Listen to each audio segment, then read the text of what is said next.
अंडमान निकोबार द्वीप समूह में हिंदू बंगाली बस्ती के 75 साल पूरे होने के उपलक्ष्य में 1 दिसंबर को सिप्पी घाट के जोड़ाकिलान स्थित राधा गोविंद मंदिर में 8वां बोंगो महासम्मेलन का आयोजन किया गया। इस अवसर पर भारत सरकार के माननीय केंद्रीय पत्तन जहाजरानी और जलमार्ग राज्य मंत्री शांतनु ठाकुर मुख्य अतिथि थे, जबकि द्वीपों के सांसद विष्णुपद रे सम्माननीय अतिथि थे।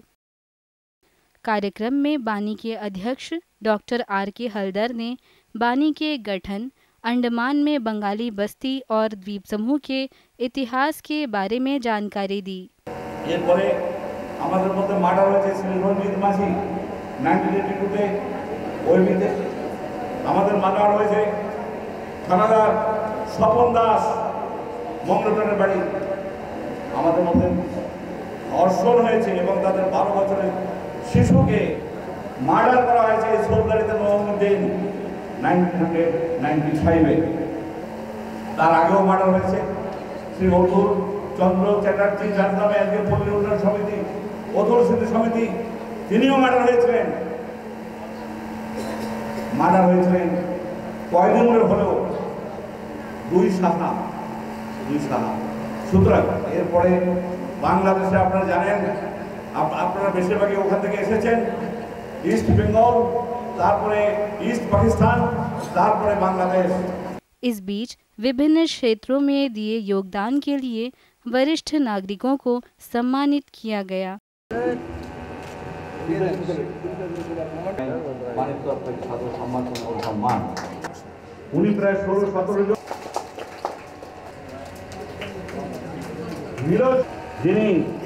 सरकारी चाकरी करते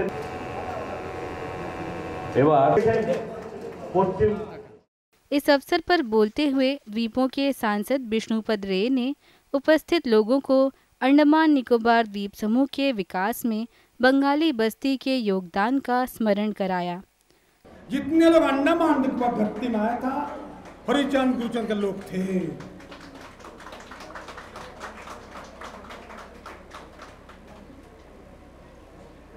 उस परिवार को आगे बढ़ती हुआ रिफ्यूजी के नाम पर, सेटलमेंट का नाम पर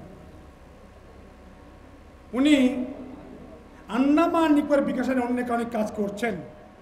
डिगलीपुर द्वीप नर्थ अंडमान হবে আগামী দিন সিঙ্গাপুর বানাচ্ছেন কে? আমাদের মাননীয় শান্তনু ঠাকুরজি। ক্যাম্পবেল বেতে বানাচ্ছেন মোদিজি, সেকেন্ড সিঙ্গাপুর। তার মন্ত্রী হচ্ছেন আমাদের ঠাকুর শান্তনুজি। বাজপেয়ী গভর্নমেন্টের সময়কালে मीटिंग है आइलैंड डेवलपमेंट अथॉरिटी, हम MP मांग में किया था सेटलर को, भारतीय परिवार को लैंड दो 7.5 बीघा। हम दावी করেছিলাম বাজপেয়ীর সামনে मीटिंग आईडियाते अटल बाजपेयीর सामने प्री-42 लोग B-42 এবং বাঙালি সেটেলারদেরকে लैंड दो 7.5 बीघा प्रति परिवार। सत्य ना मिथ्या? सही बात है। उसके बाद में क्या हुआ छोड़ दीजिए। सुषमा जी, वाजपेयी जी, आडवाणी जी, मैं छोड़ दो। कौन कौन सुप्रीम कोर्ट में गया था रुकने के लिए? वाजपेयी पास করেছিলেন সেটেলার বাড়তি পরিবারদের, লোকাল পরিবারদেরকে, বাড়তি পরিবারদেরকে দেওয়া হবে 7.5 বিঘা, ইনক্লুডিং 3 বিঘা। এর বিরুদ্ধে কোর্টে কারা গিয়েছিলেন? Bengal association, settler association. Father था बिशप, फादर था एक, और कदम तला का अंधी था प्रेम किशन। तो आपका जमीन बंद किसने किया? सुप्रीम कोर्ट जाके आप लोगों ने बंद किया है। बढ़िया खबर सुनाता हूं। मैं पत्र लिखा वाजपेयी जी को, मोदी जी को पत्र लिखा, अंडमान डिमांड, सेम डिमांड एक पत्र लिखा, पूरा करो। मैं ढूंढ के लैंड निकल के दिया था, कहाँ का लैंड है, डिम फॉरेस्ट, मैं लेके दिया। मैं एक पत्र लिखा, आपको दिया है। आज 4 बजे आइए ऑफिस में मेरा। मैंने इस MP के नाते एक पत्र दिया PM को। अंडमान का फर्स्ट के जमीन क्या होगा, सेटलर को क्या होगा, विदाउट को क्या होगा। अंडमान डिमांड है HMC कमेटी क्यों है, ऑडिटिंग क्यों नहीं हो रहा है, फंड का कमी क्यों हुआ, पुनर् का कम क्यों हुआ, उसका मीटिंग करने के लिए कल पत्र मेरे पास आया, आपको व्हाट्सएप किया, गृह मंत्री को मिलो। अरे मैं कुछ नहीं किया। नेशनल ए कौन बनाया, मिडिल क्लास कौन लाया, लॉ कॉलेज कौन का लाया, एंड क्लास कौन लाया, हम कुछ नहीं किया। अच्छा बात, बढ़िया बात है, कुछ नहीं किया। आपको और खबर दे दूं, जिसका जमीन डूब गया है उसका जमीन का पैसा नहीं मांगता तो जमीन दे देंगे, ये मेरा वादा आपको है। और एक बात कहता आपको, डिगलीपुर में हरिचांद मंदिर तैयारी करो, हरिचांद मंदिर जहां जहां तैयारी करबो अर्थ में जुगे देवो देवो देवो। पैसा मेरे पास है, पैसा मुझे मिलता है, मिलता नहीं मिलता है, लेके आ 25 रुपया। अंडमान लोकल परिवार, प्रीपटू सेटलर विदाउट सब अंडमान के निवासी है, अधिकार आपको है, आप पहले आया अधिकार मिलेगा आपको। प्रीपटू में कौन था, डॉक्टर नाग था, डॉक्टर था गोलघर के स्कूल लाइन में टीचर थे, वो अच्छा लोग नहीं था क्या? अरे P42 अंडमान निकोबार का बेस है, धरती P42 का है, वो क्रांतिकारी था, कॉन्फ्लिक्ट नहीं था। फिर कहता हूं, लोकल P42 देश प्रेमी था, कॉन्फ्लिक्ट नहीं था। शिवाजी को क्या, हम लोग को सावरकर जो क्या बोलता था, नेताजी क्या बोलता था, जो देश के लिए काम किया, गाली तो कांग्रेस दिया है। तो P42 लोकल लोग काइंडली अंतर मत करो, उनको श्रद्धा करो, सम्मान करो, क्रिमिनल मत बोलो, मैं आपसे नहीं बोलूँ, मत बोलो। मैं पूछता हूँ, लोकल जब आए थे अंडमान धरती में, आप कहाँ थे, हम लोग कहाँ थे? कोई नहीं था, निकोबार ही था, कोई नहीं था। उसको कम से कम आदर करो, सम्मान करो, उसको धिक्कार मत करो। आपको लास्ट बात मैं कहूँ, मेरे पास MP फंड है 25 करोड़। स्कूल मैं बनाया था विवेकानंद केंद्र जिला परिषद, पहले बार, सही के नहीं? विवेकानंद केंद्र स्कूल क्यों बनाया था मैंने? शिक्षा के लिए, धर्म के लिए, राष्ट्र बनने के लिए, देशभक्ति के लिए। स्कूल चलता भी है। अगला बार स्कूल बनेगा कन्यापुरम उम्बरलीगंज, स्कूल बनेगा मनारघाट उम्बरलीगंज, स्कूल बनेगा निकोबार में, स्कूल बनेगा विवेकानंद केंद्र, बच्चा पढ़ाएगा। निकोबार में लैंड दे दिया गया है, मनारघाट में, कन्यापुरम में स्कूल खोलेगा विवेकानंद केंद्र जिला परिषद। कैसा होगा, केमन आवे? खावरा के मंत्र तो पढ़ती ही हवे, हाँ, खाने से पहले मंत्र पढ़ना ही पड़ेगा, तुम कुछ भी हो बाबू, है कि नहीं? मंत्र पढ़ना ही पड़ेगा। विवेकानंद का नाम पर स्कूल विवेकानंद केंद्र बनेगा। स्कूल निकोबार आसे कन्नापुर में, जैसे विवेकानंदपुर में, आसे इकलीपुर द्वीपे, निकोबार द्वीपे टाका देवे कारा? Adani group, Birla group. আর কে দিচ্ছেন? আমাদের পার্টির মন্ত্রীরা। বেল সন্তোষীবাদে গিয়েছিলাম, স্কিম বললাম, তিনি বললেন টুইট লিখো, हरदीप पुरी को पत्र लिखो, रेड्डी पत्र लिखो, पूरा भारत सरकार रुपए देकर स्कूल खोलने के लिए अंडमान विवेकानंद केंद्र जिला Parishad, Vivekananda Kendra municipal council, Vivekananda Nicobar school. Fund कौन देगा? भारत वर्ष के दुनिया भर में नक्शा क्या है? अपने संबोधन में माननीय पतन, जहाज रानी और जलमार्ग राज्य मंत्री शांतनु ठाकुर ने कहा कि अंडमान निकोबार द्वीप समूह विकास के पथ पर आगे बढ़ रहा है। আমি আন্দামানে অনেকবার এসেছি, আন্দামানের বিভিন্ন প্রান্তে ঘুরেছি। ছোটবেলা থেকেই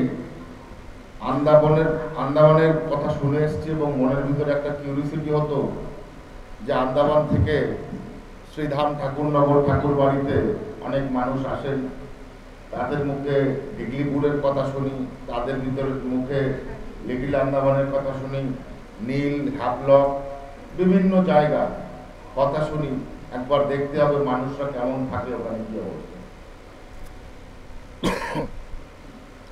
পড়াশোনার তাগিদে বহু সময় বাইরে থাকতে হচ্ছে, যে কারণে আসা হয়নি। সাংসদ হওয়ার পরে সুযোগ পেয়েছি আসার, আমি এসেছি, এসে দেখেছি যে এখানকার সামাজিক চাহিদা, এখানকার মানুষের ভৌগোলিক অবস্থান, ভৌগোলিক শুধু নয়, ভৌগোলিক পলিটিক্যাল অবস্থানও আমি বিচার করে দেখেছি। এবং লাস্ট যেবারে আসি সেবারে আমি জিজ্ঞেস করেছিলাম যে এখানে মানুষের কর্মসংস্থানের জন্য কি করলে ভালো হয়। তো অনেক কিছু বলেছে। তো সর্ববৃহৎ একটা কথাই আমাদের মনে পড়েছে এবং আমাদের পলিসির সঙ্গে সেটা যুক্ত হয়েছে যে এখানে যদি বড় ট্রান্সশিপমেন্ট পোর্ট যদি করা যায়, ট্রান্সশিপমেন্ট যে পোর্ট আছে সেই পোর্ট যদি করা যায় তাহলে এখানে কর্মসংস্থান তৈরি করা যাবে। আপনাদের জিওপলিটিক্যাল কথা এই কারণেই বললাম, দেখুন ভৌগোলিক মানচিত্রে আমরা এই আন্দামানের মিডিল থেকে 10 পয়েন্ট চ্যানেল চলে যায় এবং এই 10 পয়েন্ট চ্যানেল থেকে বিশেষ করে গ্যালাথিয়া বে থেকে ওখান থেকে বড় বড় ট্রান্সপোর্টমেন্ট যে শিপগুলো আছে সেগুলো ওখান থেকে যাতায়াত করে। সিঙ্গাপুর বিশেষভাবে লাভবান হয় এবং শ্রীলঙ্কা, কলম্বো বিশেষ করে বিশেষভাবে লাভবান হয়।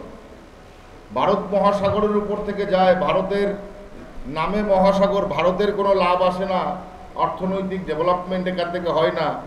যদি এখানে বড়ভাবে কিছু করা যায় তাহলে চিন্তাভাবনা করা যায়। সেভাবে আলোচনার মাধ্যমে আজকে গ্যালাথিয়া বেতে ৭৫,০০০ কোটি টাকা খরচা করে কেন্দ্রীয় সরকার একটা ট্রান্সশিপমেন্ট পোর্ট খুলতে যাচ্ছে, যেটা শুধু পোর্ট নয়, সেখানে কমসে কম ২০,০০০ মানুষকে কর্মসংস্থানের ব্যবস্থা করে দেওয়া যাবে। অবশ্যই সেই কর্মসংস্থান আপনাদের এলাকা থেকেই মানুষ বেছে তাকে ট্রেনিং প্রাপ্ত করে তাকে সেই কাজের সুবিধে করে দেওয়া যাবে। আন্দামানের বিদ্যুৎ ব্যবস্থা, আমি মনে করি এখানকার বিদ্যুৎ ব্যবস্থা শুধু ডিজেলের উপরেই নির্ভর করে। তাই কেন্দ্রীয় সরকার তার প্রচেষ্টা যে আন্দামানে যাতে এখানে তাপবিদ্যুৎ কেন্দ্র তৈরি করে মানুষকে বিদ্যুৎ পৌঁছানোর ব্যবস্থা করে দেওয়া যায় প্রত্যেকটা আইল্যান্ড থেকে শুরু করে মেনল্যান্ডে, সেটারও এখানে ব্যবস্থা হবে। এবং গ্যালাথিয়া বেতে একটা বড় বিমানবন্দরও হবে, যে বিমানবন্দর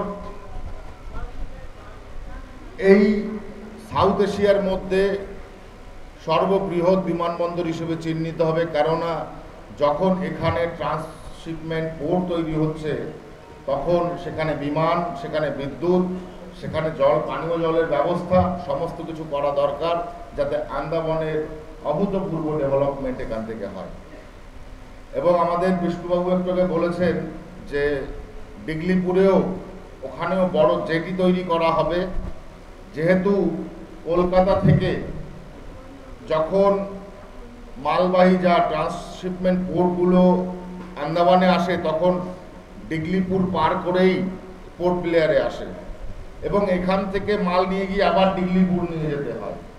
সেই ব্যবস্থার জন্য ডিগলিপুরে যদি ওখানে বড় জেটি তৈরি করা যায়, ওখানে এই মালবাহী জাহাজ থেমে ওখানের পণ্য সামগ্রী ওখানে রাখবে এবং পরবর্তীতে ডিগলিপুরে চলে আসবে, সেই ব্যবস্থাও তৈরি করা হচ্ছে। মানুষের যাতে খুব তাড়াতাড়ি পণ্য সামগ্রী তাদের কাছে পৌঁছয়, যাতে সময় বাঁচে, এই সমস্ত কথা চিন্তা ভাবনা করে আমি মনে করি যে আগামী দিনে এই বৃহত্তর প্রজেক্টগুলি যদি আন্দামানে নেওয়া হয় তাহলে আন্দামানের অর্থনীতির পরিবর্তন ঘটবে, যেটা কিনা মাননীয় প্রধানমন্ত্রীজির ফিউচার ভিশন বলতে পারেন, ভবিষ্যৎ লক্ষ্য, যেটা সেই ভবিষ্যৎ লক্ষ্যের মধ্যে একটা।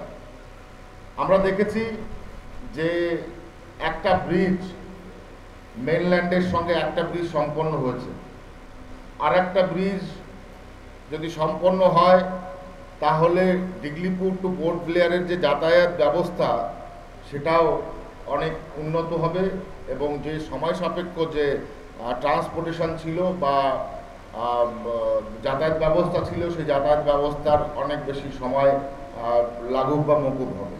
তো সেখানে বিভিন্ন লোকের, আমাদের বিশেষ করে মতুয়া সম্প্রদায়ের মানুষরা সবচাইতে বেশি এখানে বাস করেন। তো তাদের মধ্যে থেকে একটা বিষয় উঠে এসেছে যে কোনো একটা আইল্যান্ডকে ঠাকুরের নামে করা হোক।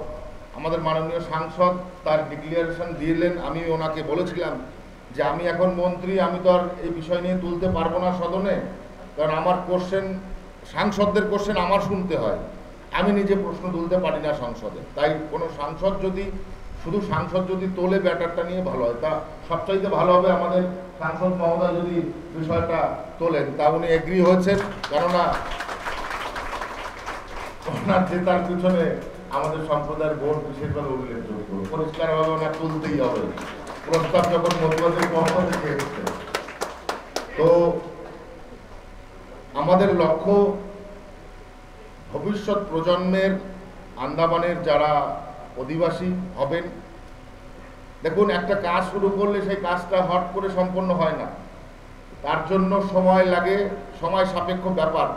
এখন থেকে যদি কাজ শুরু হয়, অলরেডি গ্যালাথিয়াতে যদি আপনারা যান, অবশ্যই গেছেন, কে আপনি বোধহয় ক্যাম্বেল বে থেকে এসেছেন, তো ওখানে কাজ শুরু হয়ে গেছে, অবশ্যই জানেন। তো সেখানে ভবিষ্যৎ প্রজন্মের জন্য আমাদের মুক্ত হস্ত অর্থাৎ হাত খুলে দিতে হবে তাদের ভবিষ্যতের জন্য, যাতে আন্দামান এই এতটা সাউথ এশিয়ার মধ্যে একটা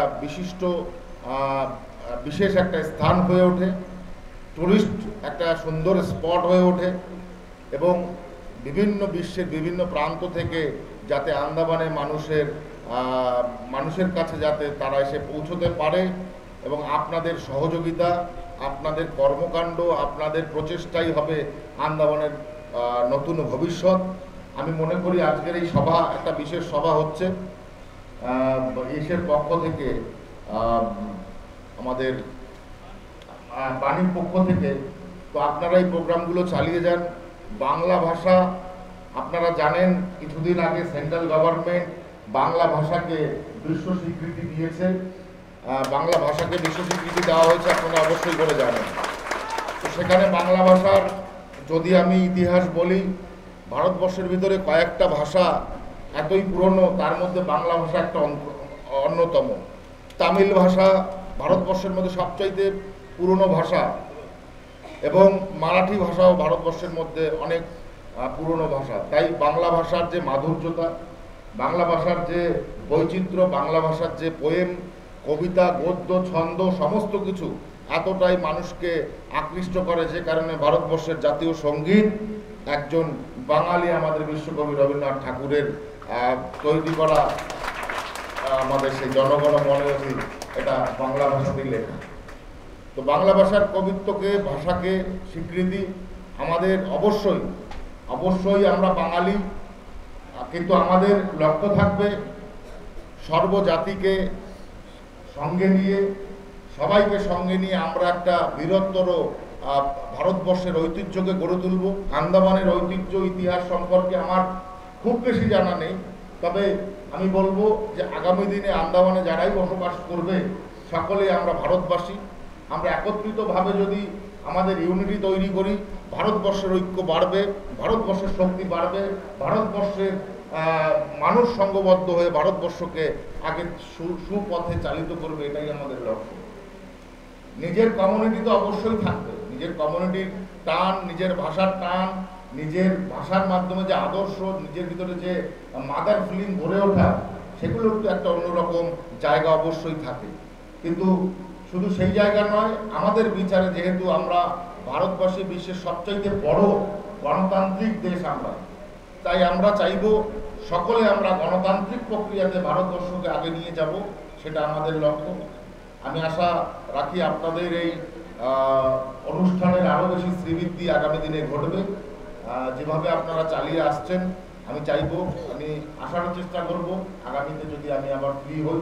খুব ভালো লাগলো আপনাদের ভেতরে এসে, আপনাদের মধ্যে থেকে আমি এই আনন্দটা নিয়ে যেতে চাই। আর যে সমস্ত কনফ্লিক্ট আমাদের মধ্যে উঠে এসেছে সেটাও সমাধান হবে প্রকৃত ইতিহাসের মাধ্যমে। তো এগুলোরও দরকার আছে, কনফ্লিক্ট না হলে কখনো সলিউশন হয় না, সমাধান হয় না। কনফ্লিক্ট উঠে আসতে হয় বক্তব্যের মধ্য থেকে, তো অবশ্যই ভালো জিনিস এটা, কিন্তু বাস্তব ইতিহাস কোনটা সেটা তো ইতিহাসের লিখনীতে বলে। তো আমি মনে করি আমরা সেই বাস্তবটাকেই খুঁজে পাবো আগামী দিনে।